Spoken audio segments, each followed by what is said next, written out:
अस्सलाम वालेकुम everyone, I hope you are doing fine. Welcome to the psychology lectures. इस channel को आप लाइक करें, सब्सक्राइब करें और सब्सक्राइब प्लीज़ मस्ट है। और हम लोग अब डिस्कस कर रहे हैं level of psyche. Level of psyche में सबसे पहले हम कॉन्शियसनेस को देखते हैं। ठीक है, कॉन्शियस क्या है? लाइक कॉन्शियस, अनकॉन्शियस, सबकॉन्शियस के कॉन्सेप्ट जो से हैं ये फ्रॉइड ने दे चुका है।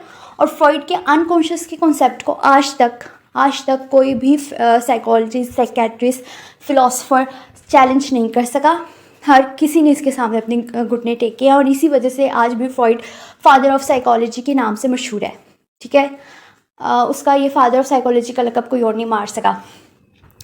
तो अब कार्ल जंग क्योंकि इन्फ्लुएंस्ड था फ्रॉइड से ही और थोड़े बहुत एतराज़ात की वजह से फिर बाद में वो अलहदा हो गया था, तो यहाँ पे वो कॉन्सेप्ट देता है फ्रॉइड की तरह ही। वो ये चीज़ कहता है कि कॉन्शियस जो सी है, एक कॉन्शियस इमेज जो सी है वो हमारी ईगो ही सेंस करती है। ईगो क्या है? ईगो वो मीडिएटर है जो कि हमारी इड को, सुपर ईगो को मीडिएट, बैलेंस कर रही है। ठीक है, आगे हमने शैडो में पढ़ा है। शैडो का कॉन्सेप्ट हम वो जो सा इड का कॉन्सेप्ट था वो शैडो से एक्सप्लेन करता है ugliness and the evilness of a person inside. वो रिप्रेस्ड अगलीनेस और इविलनेस जो एक इंसान के अंदर होती है उसको कैसे इड का ही कॉन्सेप्ट उससे रिलेटेड से ही वो रिलेट कर रहा है। लेकिन यहाँ पे वो क्या कह रहा था शैडो में कि जब एक इंसान अपने सेल्फ को, जो वो चाहता है उसको, और सोसाइटी की डिमांड्स को बैलेंस करना सीख लेना, वो सक्सेसफुल है। तो यहाँ पे कॉन्शियस लेवल पे वो क्या बात कर रहा है? ईगो की। ईगो जो सी है वो हमारी प्रेजेंट सिचुएशन के अकॉर्डिंग हमें कैसे एक्ट करना है, कैसे अपनी कौन सी पर्सनैलिटी को लेके चलना है, इस चीज़ की बात कर रहा है। अब पर्सनैलिटी का कॉन्सेप्ट हम परसोना से देखते हैं। परसोना में उसने कहा एक इंसान की एक पर्सनैलिटी नहीं होती, एक इंसान की मल्टीपल ऑफ पर्सनैलिटीज़ होती हैं जो कि उसके मास्क होते हैं। वो सिचुएशन या फिर जगह के लिहाज से, लोगों के लिहाज से अपनी पर्सनैलिटीज़ चेंज करता है। अपना जो उसने बताया था वो ये चीज़ थी, उसने लेवल्स ऑफ एटीट्यूड जो उनसे पीछे हमने बायोग्राफी में डिस्कस किए थे उसमें दिया था कि मेरी दो पर्सनैलिटीज़ हैं। पर्सनैलिटी नंबर 1 एक्सट्रोवर्टेड है, ऑब्जेक्टिव है, जो लोगों को मैं दिखाता हूँ, लोगों के साथ जब होता हूँ मैं अपनी वो पर्सनैलिटी यूज़ करता हूँ। लेकिन जब मैं अकेले में होता हूँ तो मेरी पर्सनैलिटी नंबर 2 डोमिनेट करती है जो कि है इंट्रोवर्टेड और सब्जेक्टिव। ठीक है, इसी तरह यहाँ पे भी वो यही चीज़ बात कर रहा है कि एक इंसान की ईगो सेंस करती है कि उसकी कौन सी पर्सनैलिटी कहाँ पे होगी। और क्योंकि यहाँ पे ईगो और कॉन्शियसनेस की बात कर रहे हैं तो यहाँ पे अनकॉन्शियस का हमारी ईगो से कोई लेना देना नहीं है, कोई नाता, कोई रिश्ता नहीं है। क्योंकि ईगो जो सी वो प्रेजेंट को सेंस कर सकती है और प्रेजेंट क्या है? Conscious level. ठीक है, उसके बाद फिर वो बात कर रहा है कि हमारी जो सी ईगो जो सी है वो सेंटर ऑफ कॉन्शियसनेस तो है लेकिन वो पर्सनैलिटी का पार्ट नहीं है। पर्सनैलिटी का पार्ट क्या है? वो हम खुद हैं। हमारा खुद, हमारा सेल्फ जोन सा है वो ही हमारी पार्ट ऑफ पर्सनैलिटी है, सेंटर ऑफ द पर्सनैलिटी है। यहाँ फिर हमारा अनकॉन्शियसनेस। अब यहाँ पे वो एक्नॉलेज कर रहा है अनकॉन्शियस प्रिंसिपल ऑफ फ्रॉइड या लेकिन साथ ही साथ यहाँ पे इसकी इंडिविजुएशन का कॉन्सेप्ट भी है। इंडिविजुएशन का कॉन्सेप्ट क्या है कि एक इंसान का अनकॉन्शियस सेल्फ के एक्सपीरियंसेस लाइक एक इंसान जो उनसे चीज़ों को एक्सपीरियंस करता जाता है, कुछ चीज़ें जो उनसे वो अनकॉन्शियस लेवल तक उसके पहुँच जाती हैं, जो कि हम आज भी बात करते हैं कॉग्निटिव साइकोलॉजी में।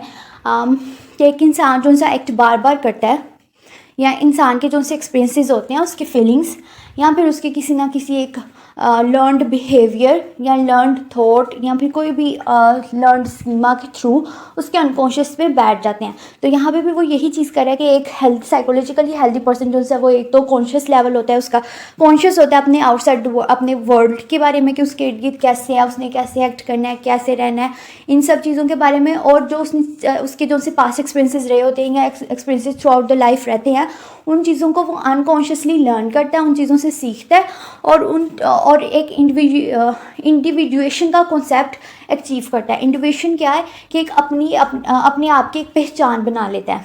ठीक है, इंडिविजुएशन।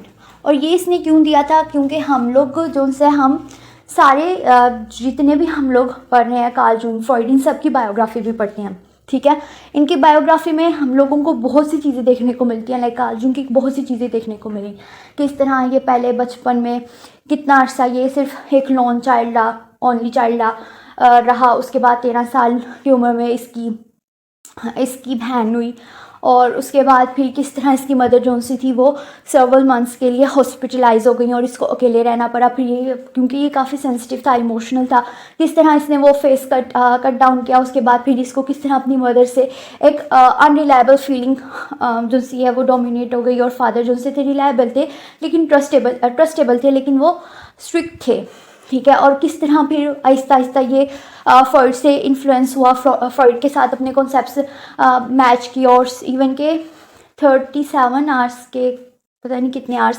72 आवर्स ये लोग लगातार गुफ्तगू करते रहे, ठीक है।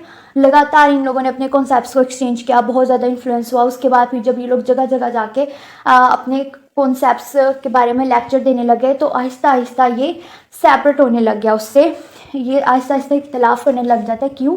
क्योंकि इसको लगता है कि जिस तरह फ्रॉइड हर चीज़ में लिबिडो का कॉन्सेप्ट ऐड कर रहा है, हर चीज़ जो सी है वो सेक्सुअलिटी नहीं होती, जबकि वो तो इस चीज़ को कह रहा था कि हर सेक्सुअलिटी के ज़रिए वो हर प्लेयर प्रिंसिपल को एक्सप्लेन कर रहा था।